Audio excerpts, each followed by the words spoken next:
ધોરણ 9 ચેપ્ટર 20 આપત્તિ વ્યવસ્થાપન।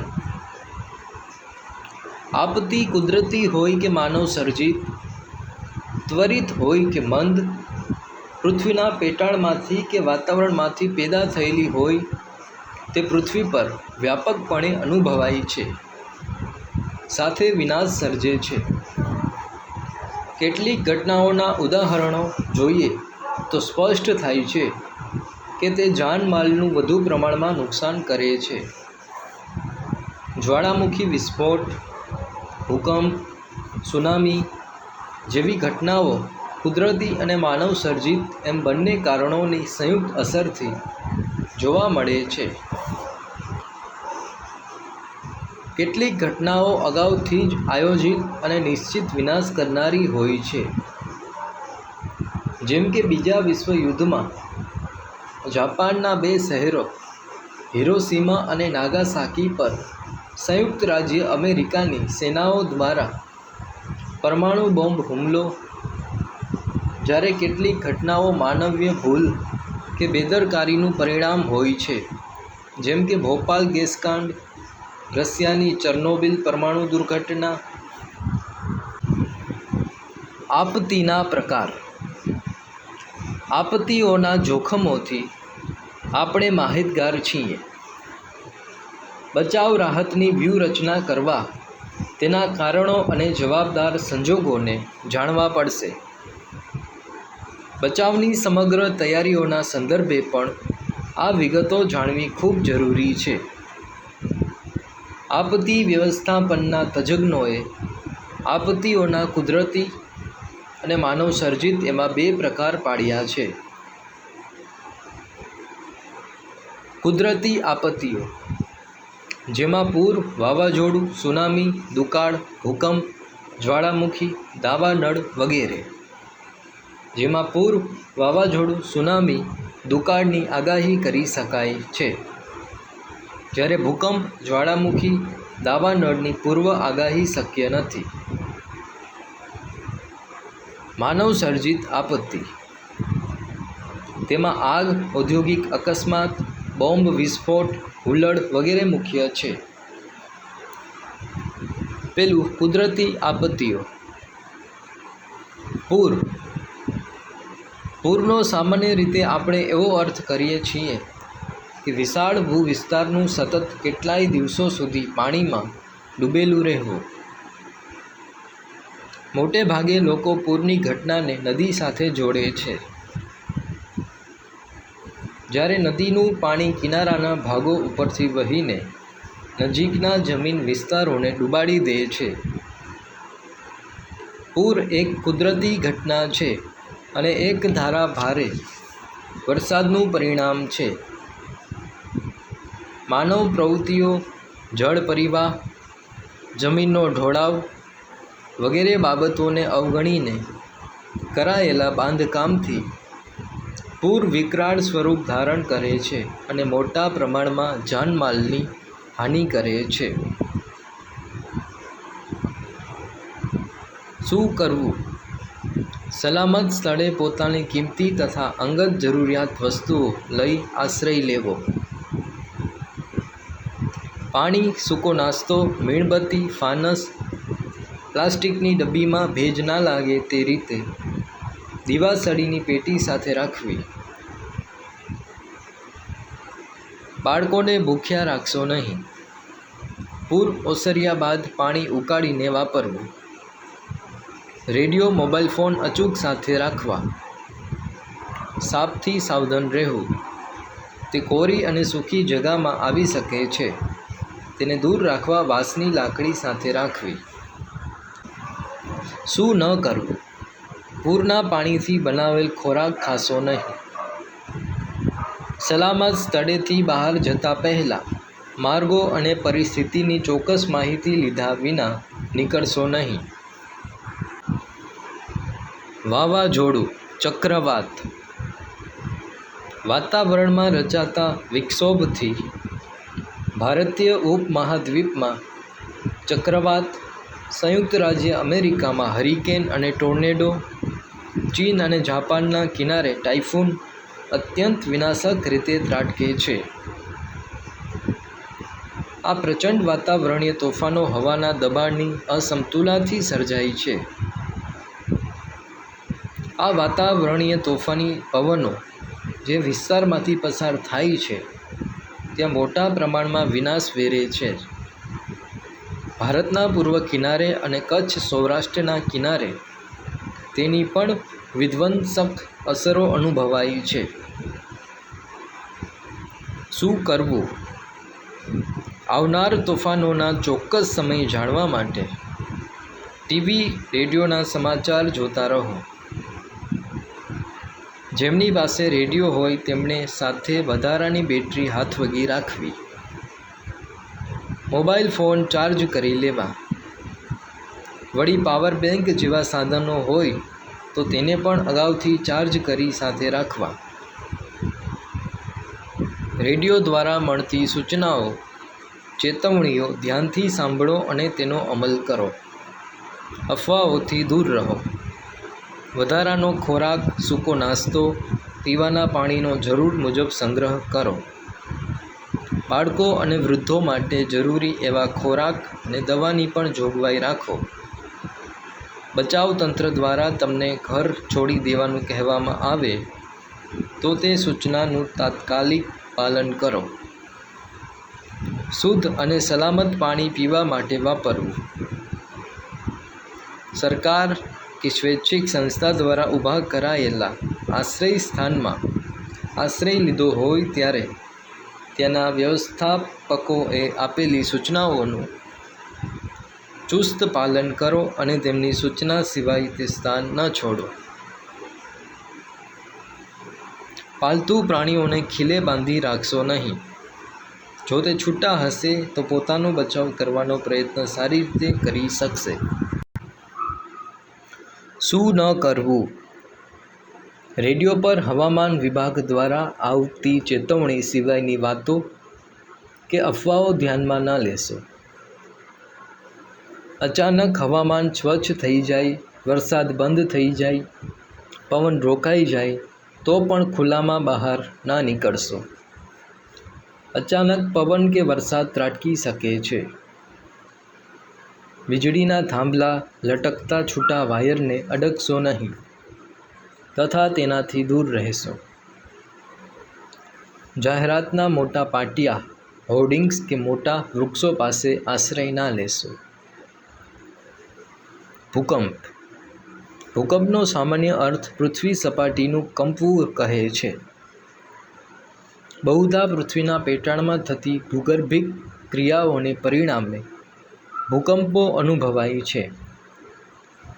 પૃથ્વીની સપાટીના નબળા ભૂપૃષ્ઠ ધરાવતા પ્રદેશો ભૂકંપના મુખ્ય પ્રદેશો ગણાય છે. ભૂકંપની સંભાવનાવાળા પ્રદેશો કે વિસ્તારો તારવી શકાય છે, પણ તેની ચોક્કસ આગાહી કરી શકાતી નથી. આમ ભૂકંપ આગાહીના અભાવમાં ખૂબ મોટી જાનમાલની ખુવારી કરે છે. શું કરવું? ભૂકંપ દરમિયાન મોટી પાટલી કે ટેબલ નીચે રહેવો. જો શાળામાં હોવ તો પાટલીઓ નીચે બેસી જાઓ. જો બહાર ખુલ્લામાં હોવ તો મકાનો, વરંડા, વીજળીની લાઈનો કે વીજળીના થાંભલાથી દૂર રહેવું. જો વાહન હંકારતા હોવ તો પુલની ઉપર કે નીચે, લાઇટના થાંભલા કે વીજળીની લાઇન કે ટ્રાફિક સિગ્નલથી આપનું વાહન દૂર થોભાવી દો. ભૂકંપના આંચકા પૂરા ન થાય ત્યાં સુધી આપના વાહનમાં જ રહો.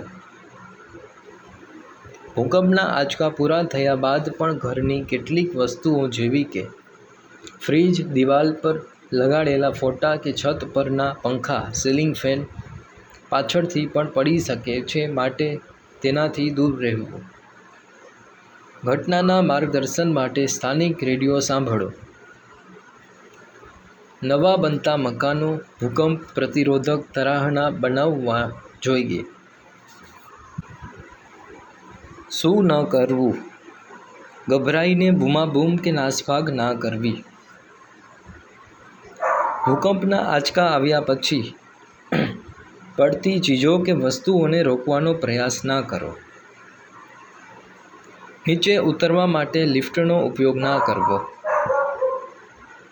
જો તમે ઘરમાં હોવ તો લાકડાના કબાટ, તિજોરી, અરીસા કે કાચના ઝુમ્મર નીચે ઊભા ના રહેશો. રસોઈ ગેસ લીકેજ નથી તેની ખાતરી કર્યા વિના ઘરમાં દિવાસળી, લાઇટર કે વીજળીના સાધનો ચાલુ ના કરશો, કારણ કે ગેસ ગળતરને લીધે વિસ્ફોટની સંભાવના રહે છે. તબીબી સારવારની મદદ માટે કે આગની કટોકટી સિવાય ફોન ન કરવા. એ સમયે તરત જ કરાતા ફોનથી રાહત અને બચાવ કામગીરી ટેલિફોન નેટવર્ક ઠપ થતાં અવરોધાય છે. સુનામી. સમુદ્રમાં પેદા થતા વિનાશક શક્તિશાળી મોજાને સુનામી કહે છે. તેની ઉત્પત્તિ સમુદ્ર કે મહાસાગર તળમાં 7 કે તેથી વધુ રિક્ટર સ્કેલની તીવ્રતા ધરાવતા ભૂકંપો દ્વારા અથવા સમુદ્રી જ્વાળામુખીના પ્રસ્ફોટનથી કે મોટા પાયા પરના સાગરીય ભૂસ્ખલનથી થાય છે.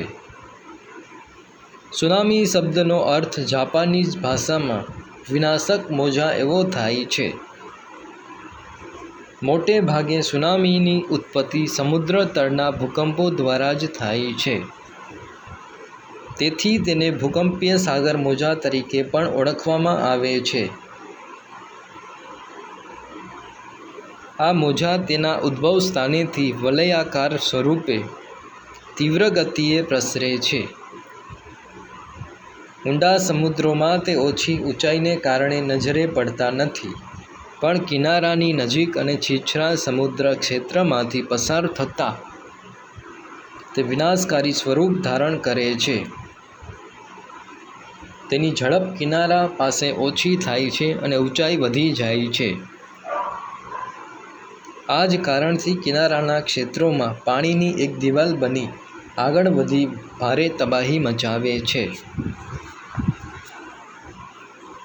26 ડિસેમ્બર 2004ના રોજ હિન્દ મહાસાગરમાં આવેલ મહાવિનાશક સુનામીએ થાઈલેન્ડ, ઇન્ડોનેશિયા, ભારત, શ્રીલંકા સહિતના દક્ષિણ પૂર્વ એશિયાના દેશોમાં લગભગ 2 લાખથી વધારે લોકોનો ભોગ લીધો હતો. આધુનિક સાધનોની મદદથી સુનામીની પૂર્વ સૂચના અને તેને આવવાના સમયના ચોક્કસ અંદાજો કાઢી શકાય છે. તેથી ભવિષ્યમાં હજુ પણ આ અંગે સાવચેતી દાખવી જાનહાનિ અટકાવી શકાશે. શું કરવું? સુનામીની સૂચના મળતા સમુદ્ર કિનારાથી દૂર સલામત અંતરે ખસી જવું. રેડિયો હાથવગો રાખવો અને તંત્ર દ્વારા મળતી સૂચનાઓ અનુસાર વર્તવું. નવા બાંધકામ કે વસાહતોનું નિર્માણ સુનામીના પાસા ધ્યાનમાં લઈ કરવું. મેંગ્રોવ વનસ્પતિ સુનામીની અસર એકંદરે ઘટાડે છે, તેથી તેનો વ્યાપ વધે એવા પ્રયાસો કરવા. શું ન કરવું?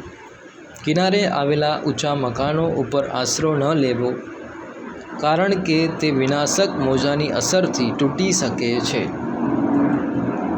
સુનામી ઓસર્યા પછી તંત્ર દ્વારા સૂચના મળે તે પહેલાં સમુદ્ર કિનારા તરફ ન જવું. દુષ્કાળ.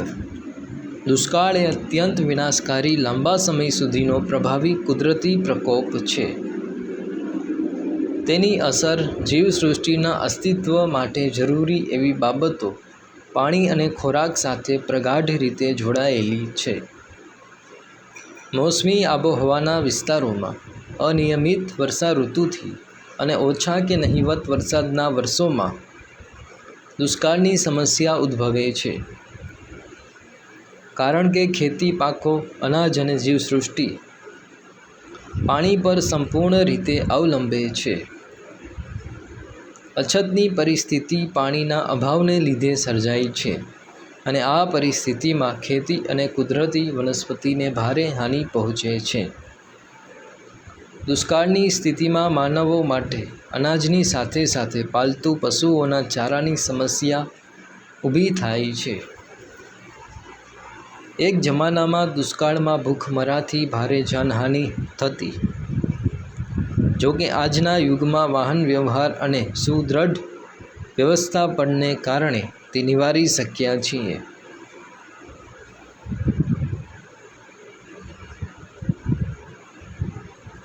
શું કરવું? ખેતીમાં ટપક સિંચાઈનો વ્યાપ વધારવો, અનાજની માપબંધી, ઉપલબ્ધ જળ જથ્થાનો અંદાજ કાઢી વપરાશનું આયોજન કરવું, રાહત કામો અને સસ્તા દરના અનાજ વિતરણની વ્યવસ્થા ઊભી કરવી, તાકીદના કામ સિવાયના બાંધકામની પ્રવૃત્તિ બંધ રાખવી જોઈએ. શું ન કરવું? અનાજનો બગાડ અટકાવવા મોટા ભોજન સમારંભો ન યોજવા, નાગરિકોએ અનાજ કે ઘાસચારાની સંગ્રહખોરી ના કરવી. દાવાનળ. દાવાનળ એટલે કે જંગલોમાં લાગતી આગ જે મોટા પાયા પર ફેલાઈને ભારે વિનાશ સર્જે છે. દાવાનળની ઘટના માટેના વીજળી પડવા સિવાયના બધા કારણો માનવજનિત છે. સળગતી બીડી, સિગરેટ કે દીવાસળી ફેંકવી, પર્યટકો, યાત્રિકો કે પશુ ચરાવનારાઓ દ્વારા સળગતી સામગ્રી છોડી દેવી જે મુખ્ય છે. દાવાનળ સૂકી ઋતુમાં પાનખર પછીના સમયે લાગવાની સંભાવના વધારે હોય છે. ત્યારે જંગલમાંનું સૂકું ઘાસ અને ખરેલ પાંદડા ઈંધણનું કામ કરે છે. આ પરિસ્થિતિ દાવાનળના ફેલાવા માટે જવાબદાર છે. ગરમી અને ઓછો ભેજ તથા પવનવાળા દિવસોમાં જંગલમાં આગ ઝડપથી ફેલાવાની સંભાવના હોય છે. કેટલાક વૃક્ષોમાંથી ઝરતો તેલીય પદાર્થ કે જે જ્વલનશીલ હોવાથી તેનાથી આગ ઝડપથી ફેલાય છે. એકવાર દાવાનળ લાગ્યા પછી પવનની દિશામાં દર કલાકે આશરે 15 કિલોમીટરની ઝડપે આગળ વધવાની સાથે સાથે ચારે બાજુ પણ ફેલાય છે. એકવાર દાવાનળ શરૂ થઈ ગયા પછી જો તેને બુઝાવવાના પ્રયત્નો માનવી દ્વારા ન થાય તો તે આગ પૂરેપૂરી ઠરી જાય કે ભારે વરસાદ થાય એવા માત્ર 2 સંજોગોમાં જ અટકે છે. દાવાનળ સ્વયંભૂ રીતે જ બુઝાઈ જાય અને ભારે વરસાદ પડે. દાવાનળને કારણે ભડકે બળતા જંગલમાંથી ધુમાડો અને ગરમ હવાની સાથે ઊંચે ચડતા તણખા નજીકની વસાહતોમાં આગનું જોખમ ઊભું કરે છે. શું કરવું? વન વિભાગની સૂચના મુજબ જ વર્તવું. સૂકી ઋતુ દરમિયાન જંગલ ક્ષેત્રમાં ખાસ પેટ્રોલિંગ ગોઠવવું. દાવાનળ બુઝાવવાની ખાસ તાલીમ વન વિભાગના કર્મચારીઓને આપવી. શું ન કરવું? વન ક્ષેત્રમાં પ્રવાસ કરતા સળગતી બેડી કે ચીજો વગેરે ના ફેંકવા. દાવાનળની નજીકની વસાહતોમાં રહેતા લોકોએ વન વિભાગની સૂચનાઓ ના અવગણવી. બીજું, માનવસર્જિત આપત્તિઓ. માનવના પ્રત્યક્ષ કે પરોક્ષ જાણી જોઈને કે અજાણતા કરેલ કાર્યોથી એની બેદરકારી, અસાવધાની કે અજ્ઞાનતા માનવ નિર્મિત તંત્રની નિષ્ફળતાના પરિણામે ઘટતી ઘટનાઓ જેનાથી જાનમાલનું નુકસાન થાય છે. આવી દુર્ઘટનાઓને માનવસર્જિત આપત્તિઓ કહે છે. ઔદ્યોગિક અકસ્માત. ઔદ્યોગિક વસાહતો, મિલો, કારખાનામાં પૂરી સાવચેતી પછી પણ અકસ્માતનો ભય રહેલો હોય છે. એ અકસ્માતોથી માનવી અને પશુઓની જાનહાનિ થાય છે. ઉપરાંત પર્યાવરણ પર પણ ભારે માઠી અસરો થાય છે. ઔદ્યોગિક અકસ્માતોના મૂળમાં માનવીય ભૂલો જવાબદાર હોય છે. ઔદ્યોગિક પ્રક્રિયાના વિવિધ તંત્રનું સંચાલન અને સારસંભાળ અને ઉત્પાદિત સામગ્રીની હેરફેર, સંગ્રહ અને વિતરણ પણ માણસો દ્વારા થાય છે. આ દરેક તબક્કે અકસ્માત થવાની સંભાવના નકારી શકાતી નથી. ભોપાલ ગેસકાંડ. મધ્યપ્રદેશ રાજ્યના પાટનગર ભોપાલ ખાતે આવેલ યુનિયન કાર્બાઇડ કારખાનું જંતુનાશક દવાઓનું ઉત્પાદન કરતું હતું. ત્યાં ઉત્પાદન પ્રક્રિયામાં મિક નામનો એક ખૂબ જ ઝેરી વાયુ વપરાતો હતો. આ વાયુનો સંગ્રહ મોટી ટાંકીઓમાં કરાતો. 3 ડિસેમ્બર 1984ની વહેલી સવારે એ કારખાનાની ટાંકીઓમાંથી ઝેરી મિક વાયુનું ગળતર શરૂ થયું, જે લગભગ 40 મિનિટ સુધી ચાલુ રહ્યું.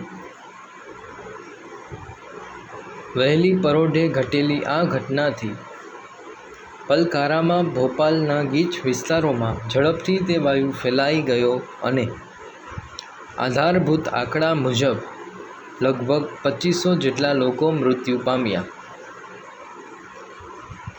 એ ઉપરાંત હજારો ભોપાલવાસીઓ આ ઝેરી ગેસથી પ્રભાવિત થયા. માણસો ઉપરાંત હજારો પશુ પક્ષીઓને પણ આ ઝેરી વાયુ ભરખી ગયો. આ વાયુથી પીવાનું પાણી, જળાશયો અને જમીન, ગર્ભસ્થ શિશુઓ, નવજાત બાળકો, સગર્ભા મહિલાઓ તથા આબાલવૃદ્ધ સહુ તેની માઠી અસરોના ભોગ બન્યા. લગભગ 10,000 વ્યક્તિઓ કાયમી વિકલાંગતાનો ભોગ બન્યા, જ્યારે 1.5 લાખ જેટલા લોકો આંશિક રીતે વિકલાંગતાનો ભોગ બન્યા હતા. ગેસ ગળતર વખતે બચાવ કામગીરી. શું કરવું? ગેસ ગળતરની પૂર્વ સૂચના માટે આધુનિક વોર્નિંગ સિસ્ટમ લગાડવી જોઈએ. કારખાનામાં સલામતીના ઉચ્ચ માપદંડોનું નિર્ધારણ કરી તેનું પાલન કરવું જોઈએ. જો ગેસની હેરફેર દરમિયાન ગળતર થાય તો ગેસ ટેન્કરને માનવ વસાહતોથી દૂર લઈ જવું જોઈએ. તે સમયે પવનની દિશા જોઈ તેનાથી વિરુદ્ધ દિશામાં દોડી જવું. શ્વાસમાં તકલીફ, આંખમાં બળતરા જેવી તકલીફોનો જાતે ઉપચાર કરવાને બદલે તાત્કાલિક તબીબી સહાય લેવી. બેહોશ કે અશક્ત થયેલા લોકોને તાત્કાલિક રીતે પ્રભાવિત ક્ષેત્રથી દૂર લઈ જવા. ફાયર બ્રિગેડ તથા પોલીસને ખબર આપવી. આપણા વાહનો રસ્તામાં બચાવ કામગીરીના વાહનોને અવરોધે નહીં તેમ મૂકવા. શું ન કરવું? બચાવ કામગીરી સમયે તેમાં ન રોકાયેલા લોકોએ ત્યાં ભેગા ન થવું જોઈએ. ગેસ ગળતરનું ક્ષેત્ર સત્તાવાળા તરફથી પૂર્ણ રીતે સલામત ઘોષિત ન થાય ત્યાં સુધી અસરગ્રસ્ત ક્ષેત્રમાં પ્રવેશ કરવો જોઈએ નહીં.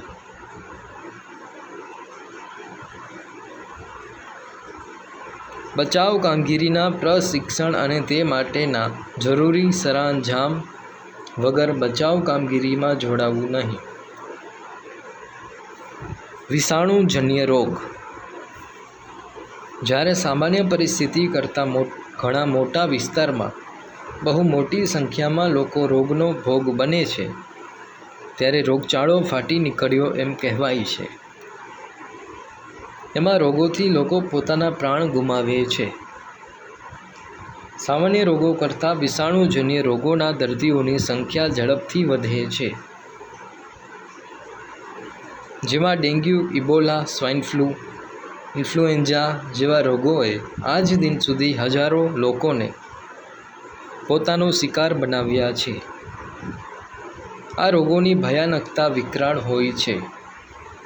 પ્રાચીન કાળમાં પ્લેગ જેવા રોગોએ લાખોની સંખ્યામાં લોકોને પોતાના શિકાર બનાવ્યા હતા. જોકે વર્તમાન સમયમાં અગાઉની તુલનામાં વૈજ્ઞાનિક શોધખોળો અને રોગ પ્રતિકારક રસીઓ બચાવના ઉન્નત ઉપાયો સાધનોથી રોગચાળાના પ્રકોપનો પ્રતિકાર સરળતાથી થઈ શકે છે. પણ સાથે સાથે નવા વિષાણુજન્ય રોગો અને વંશપરંપરાગત દવાઓ અસરકારક ના નીવડે એવા રોગોના પ્રકોપ સમયે મોટી જાનહાનિનો ખતરો હંમેશા માનવજાત પર તોળાતો રહે છે એ વરવી વાસ્તવિકતા છે.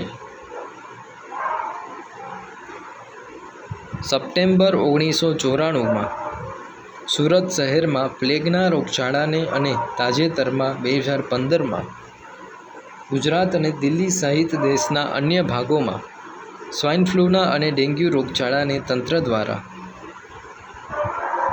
યોગ્ય પગલાં ભરી મોટી જાનહાનિ રોકવાના પગલાં લેવામાં આવે છે. વિષાણુજન્ય રોગોથી બચવાના ઉપાય. વિષાણુજન્ય રોગોથી બચવાનો મહત્વનો ઉપાય ચેપ ના લાગે તે અંગે સાવચેતી રાખવાનો છે.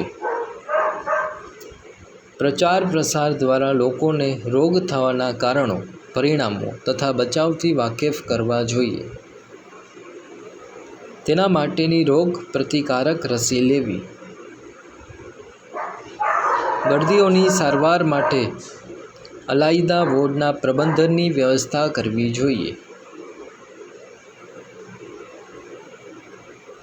આંતરરાષ્ટ્રીય સંગઠન વિશ્વ આરોગ્ય સંસ્થા દ્વારા અપાતી વિષાણુજન્ય રોગો અટકાવવા માટેની સૂચનાઓ અને માર્ગદર્શિકા મુજબ પગલાં લેવા જોઈએ. આતંકવાદી હુમલો.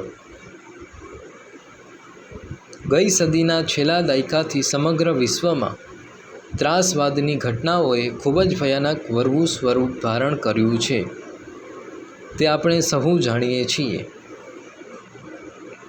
વાસ્તવિક રીતે જોઈએ તો આતંકવાદ કોઈ જાતિ, સમુદાય, સંપ્રદાય કે પ્રદેશની પરવા કરતો નથી. તે માનવતાનો દુશ્મન છે.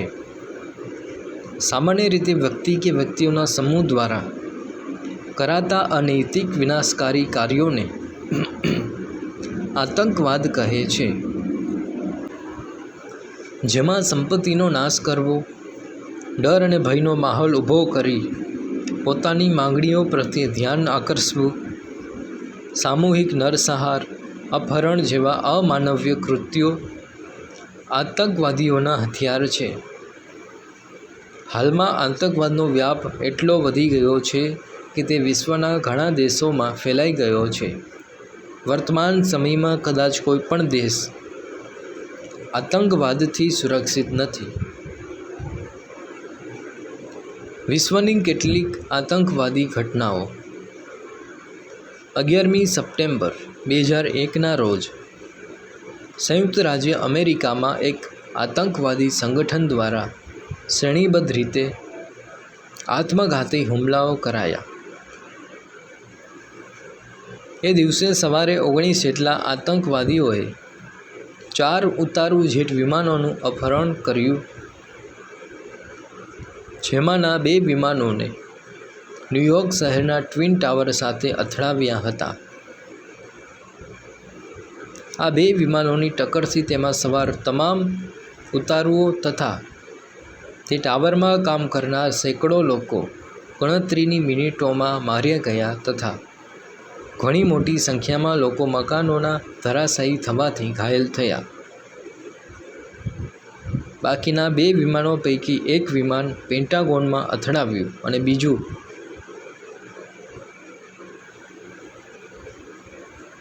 પેન્સિલ્વેનિયામાં એક ખેતરમાં જઈ અથડાવ્યું. આ હુમલામાં લગભગ 3000 જેટલા નિર્દોષ નાગરિકોનો ભોગ લેવાયો અને 6000થી વધુ નાગરિકો ઘાયલ થયાનો અંદાજ છે. 13 ડિસેમ્બર 2001ના રોજ એક આતંકવાદી જૂથના 5 આતંકવાદીઓએ ભારતીય સંસદ પર હુમલો કર્યો અને લગભગ 45 મિનિટ સુધી આડેધડ ગોળીબાર કરી તે પરિસરને બાનમાં લીધું.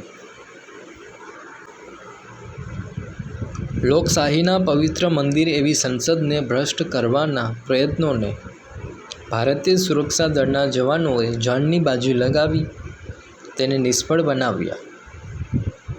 આ ઘટનામાં આતંકવાદીઓનો સામનો કરતા 8 જેટલા સુરક્ષાકર્મી શહીદ થયા અને 16 જવાનો ઘાયલ થયા.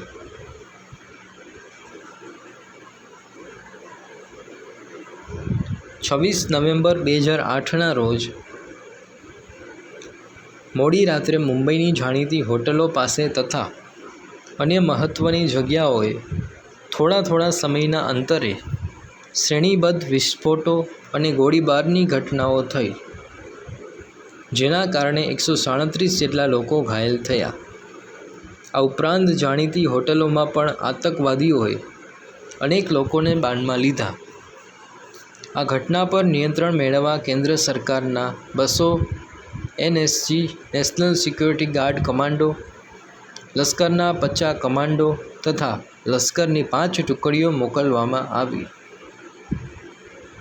આધુનિક હથિયારોથી સજ્જ આતંકવાદીઓને લગભગ 2 દિવસ સુધી સંઘર્ષ કરીને મહાત કરાયા હતા. ડિસેમ્બર 2014માં પાકિસ્તાનના પેશાવર શહેરમાં લશ્કરી છાવણી વિસ્તારમાં આવેલ આર્મી સ્કૂલમાં આતંકવાદીઓએ કરેલ હુમલામાં 132 નિર્દોષ બાળકો સહિત કુલ 141 લોકોના મોત થયા હતા.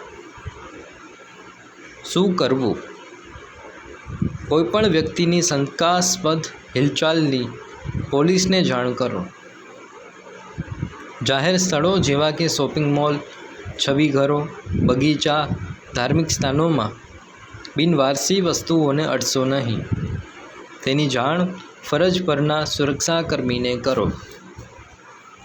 સુરક્ષા હેતુથી કરાતી તપાસ કે અંગ ઝડતીની પ્રક્રિયામાં સહયોગ કરો. તમે જો ઘર ભાડે આપો તો તેની નોંધ નજીકના પોલીસ મથકે કરાવો. આમ કરવું કાયદાકીય જોગવાઈ મુજબ અનિવાર્ય છે. જાહેર સ્થાનોને CCTVથી સુસજ્જ કરવા જોઈએ.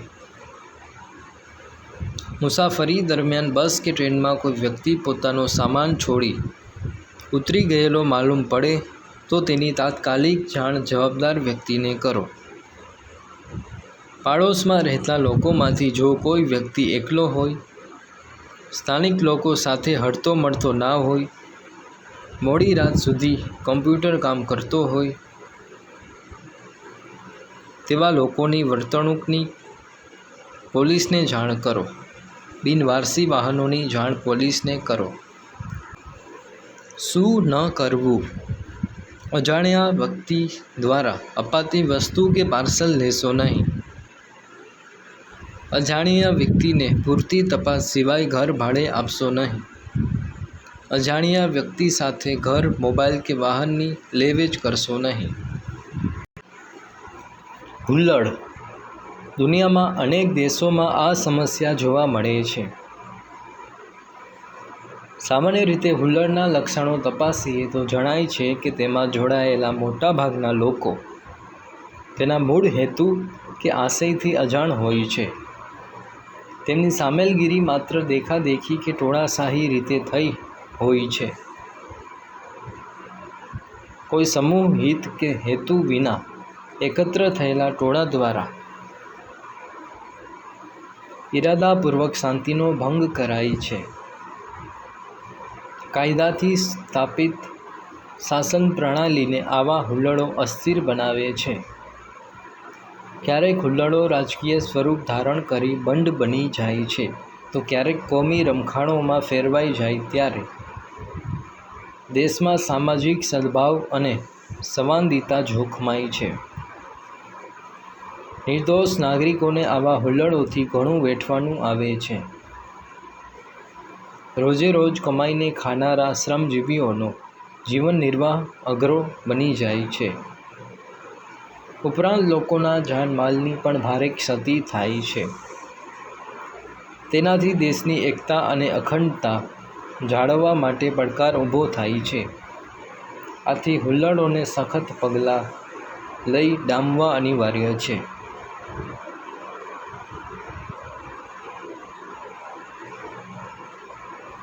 શું કરવું?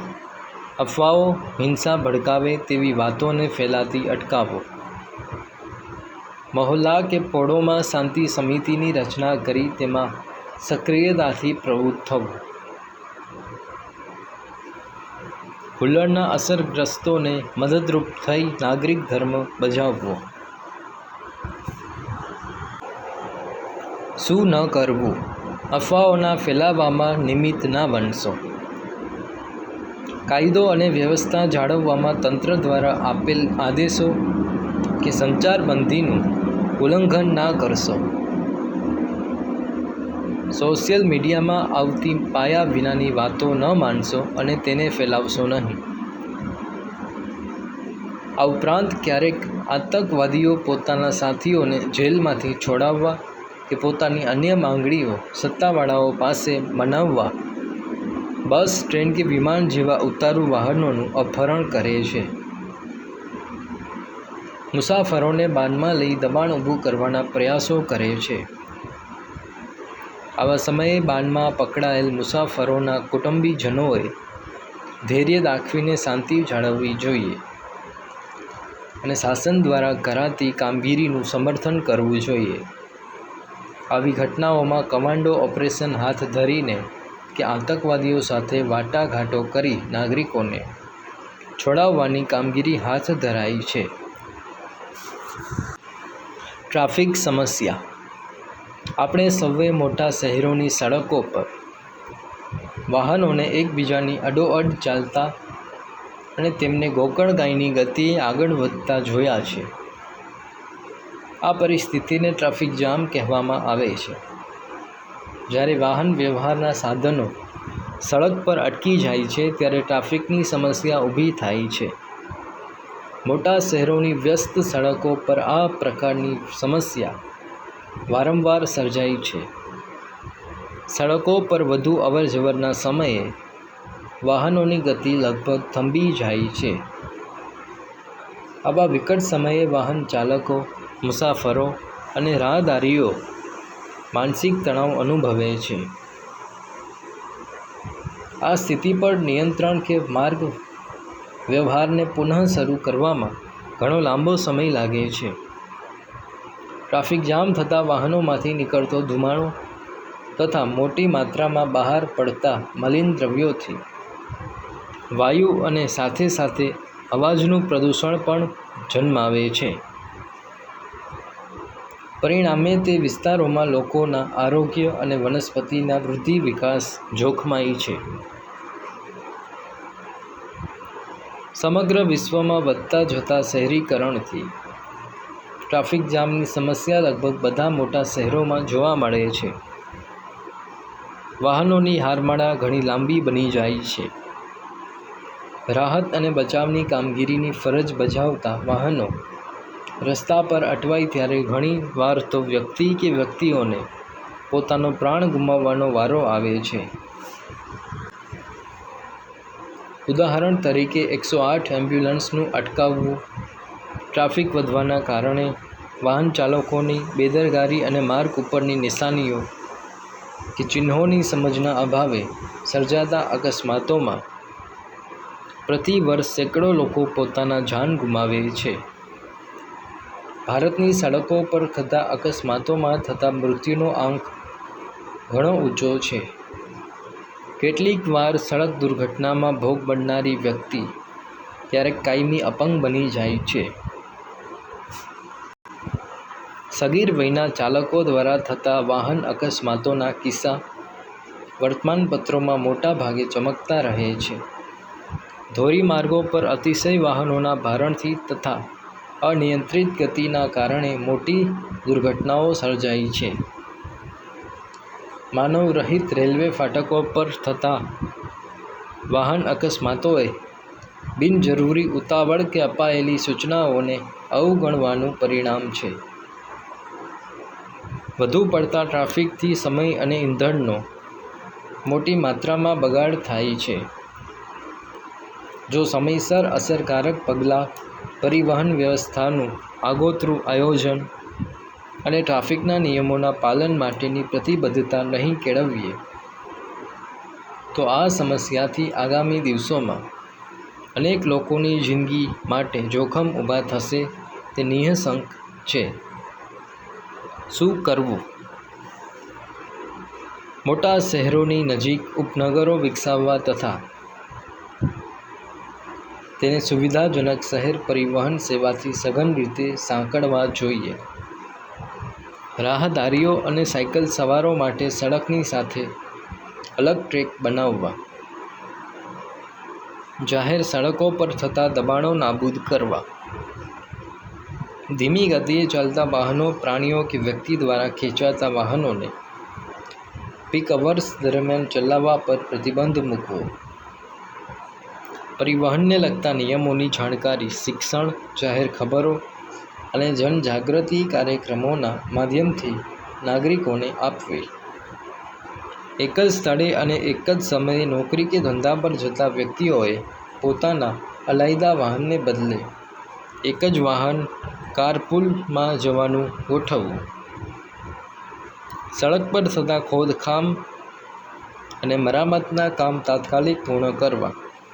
સરઘસો, વરઘોડા કે શોભાયાત્રાઓ પીક અવર્સને બદલે હળવા વાહન વ્યવહારના સમયે કાઢવાની પ્રથા પાડવી. દ્રુત ગતિમાર્ગ, ઓવરબ્રિજ, ફ્લાયઓવર, રિંગ રોડ અને બાયપાસની સુવિધાઓનું નિર્માણ કરવું. કામ ધંધા પર જતી પ્રત્યેક વ્યક્તિએ સપ્તાહમાં એક દિવસ જાહેર પરિવહન સેવાનો ઉપયોગ અવશ્ય કરવો. સીટ બેલ્ટનો તથા હેલ્મેટનો ઉપયોગ કરવો.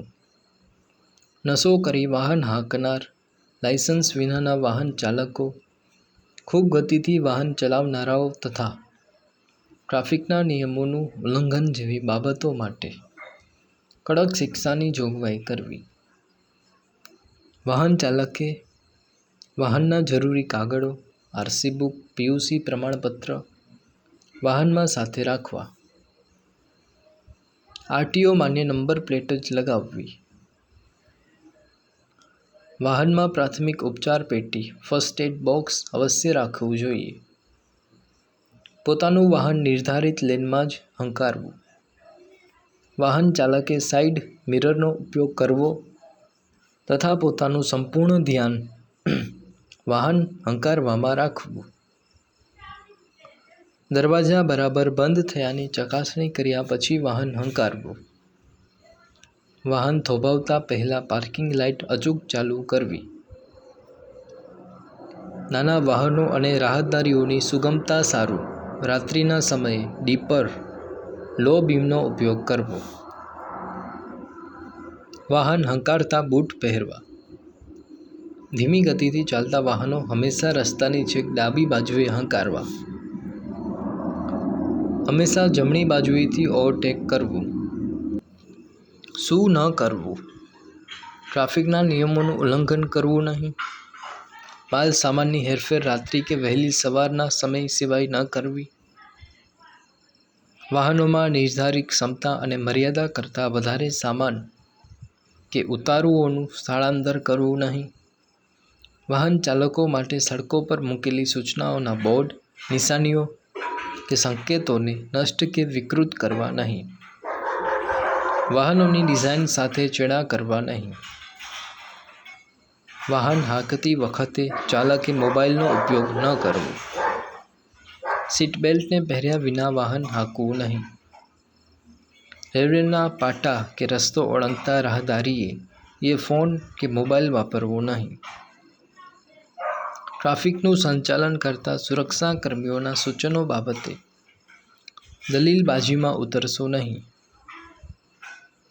વાલીઓએ પોતાના સગીર વયના બાળકોને કાયદાથી પ્રતિબંધિત વાહન ચલાવવા આપવા નહીં. અકસ્માત સમયે કુતૂહલવશ ટોળે વળીને કે પોતાના વાહનોમાંથી ઉતરી રાહત અને બચાવ કામગીરીને અવરોધશો નહીં. ખૂબ જૂના અને પ્રદૂષણ ફેલાવતા વાહનો વપરાશમાં ન લેવા. નિર્ધારિત ધ્વનિ તીવ્રતાથી વધુ અવાજ કરતા કે મ્યુઝિકલ હોર્નનો ઉપયોગ સદંતર ટાળો. ચાલુ વાહને દરવાજા ખોલવા નહીં. વાહન ચાલકે રાત્રે કે નહિવત ટ્રાફિકમાં પણ સિગ્નલ ભંગ કરવો નહીં.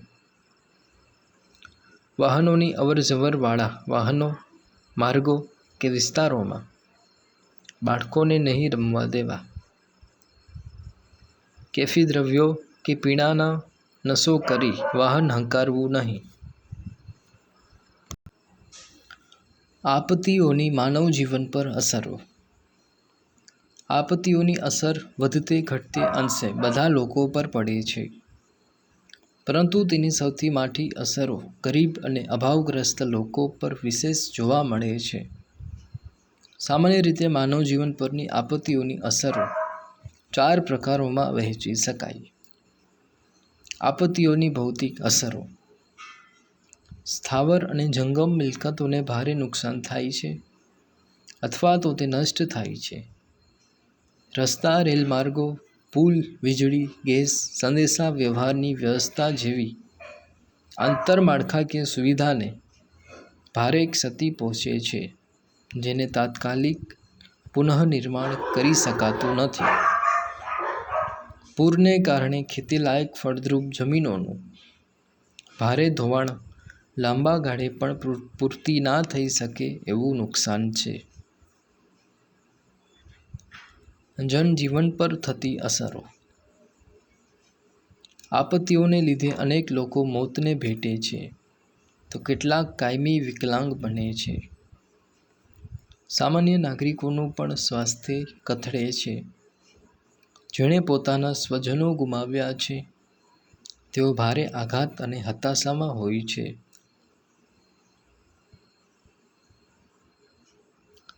તેમને તે માનસિક પીડામાંથી બહાર લાવવા એ કપરું કામ છે. કેટલાય બાળકો અનાથ અને કેટલાય વૃદ્ધોનો સહારો છીનવાતા કફોડી સ્થિતિમાં મુકાઈ જાય છે. તેમના પુનર્વસનનું કામ ભારે જહેમત માંગી લે છે. લોકોને જીવનમાં અનેક મુશ્કેલીઓ અને હાડમારીઓ વેઠવાની આવે છે. આપત્તિઓની આર્થિક અસરો. આપત્તિ બાદ પુનઃનિર્માણ માટે પ્રમાણમાં મોટા નાણાં ભંડોળની વ્યવસ્થા કરવી પડે છે.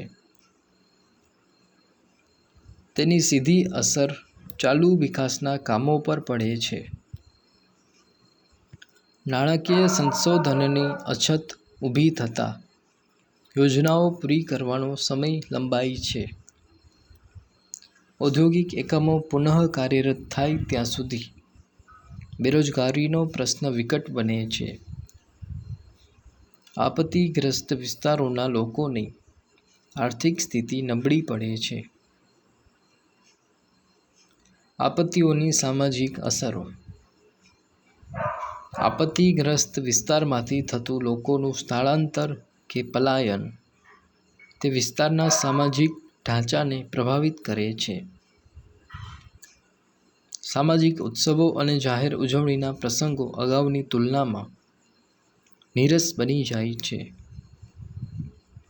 એને મૂળ સ્વરૂપમાં આવતા વર્ષો લાગે છે. સામાજિક તાણાવાણામાં પરિવર્તન આવતા અંતઃસામાજિક સંસ્થાઓ નબળી પડે છે. આપત્તિઓ પછીનું પુનઃસ્થાપન. આપત્તિમાં પ્રથમ કામગીરી બચાવ, બીજા ક્રમે રાહત અને છેલ્લે પુનઃસ્થાપનનો ક્રમ આવે છે. આપત્તિઓના સ્વરૂપ મુજબ પુનઃસ્થાપનની જરૂરિયાતો પણ જુદા જુદા પ્રકારની હોય છે.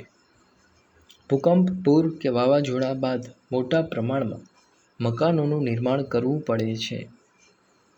દુષ્કાળ બાદ લોકોને માટે નવી રોજગારીઓ ઊભી કરવી અને ખેતી ક્ષેત્રે સાધનસાહીની વ્યવસ્થા ઊભી કરવી પડે છે. વિષાણુજન્ય રોગચાળા પછી ભવિષ્યમાં બચાવ માટે મોટા પાયા પર લોકશિક્ષણની અને જનજાગૃતિના કાર્યક્રમો યોજવા પડે છે. માળખાગત સુવિધાઓને ક્ષતિ પહોંચી હોવાથી પુનઃનિર્માણનું કામ ભારે અવરોધો વચ્ચે કરવાનું થાય છે. જે કુટુંબમાં માત્ર 1 કે 2 વ્યક્તિ બચી હોય તેવા પરિવારનું પુનઃસ્થાપન ખૂબ અઘરું કામ છે. જે લોકોએ વિનાશ નજરે જોયો છે તે લોકોને માનસિક આઘાતમાંથી બહાર લાવવા. મનોચિકિત્સકની વ્યવસ્થા સમયસર ના થાય તો તે લાંબા ગાળે માઠા પરિણામો લાવે છે. બચી ગયેલા લોકોમાંથી કાયમી વિકલાંગતાનો ભોગ બનેલા લોકોને માટે તાલીમ રોજગારીની ગોઠવણ જરૂરી છે. આમ આપત્તિઓ પછીનું પુનઃસ્થાપન એક પડકારજનક કાર્ય છે. તેને યોગ્ય આયોજન કરી તબક્કાવાર હાથ ધરવાથી સારી રીતે પાર પાડી શકાય છે. વિદ્યાર્થી પ્રવૃત્તિ. શાળા ગ્રંથાલયમાંથી આપત્તિ વ્યવસ્થાપનના પુસ્તક મેળવી વાંચો. આપત્તિ સમયે રાખવાની સાવચેતીઓની વિગતોના પોસ્ટર શિક્ષકની મદદ લઈ બનાવો અને ગામના જાહેર સ્થાનો પર પ્રદર્શિત કરો. શાળામાં ભૂકંપની મોક ડ્રીલનું આયોજન કરો. ટ્રાફિક નિયમોનો ચાર્ટ બનાવવો. માર્ગ સલામતી સપ્તાહની ઉજવણી કરવી. ટ્રાફિકના નિયમન વિશે શાળાની પ્રાર્થના સભામાં તજજ્ઞ વ્યક્તિનું વક્તવ્ય ગોઠવી શકાય. શાળામાં શિક્ષકના માર્ગદર્શનમાં નીચેની વેબસાઇટની મુલાકાત લઈ વિગતો જાણો.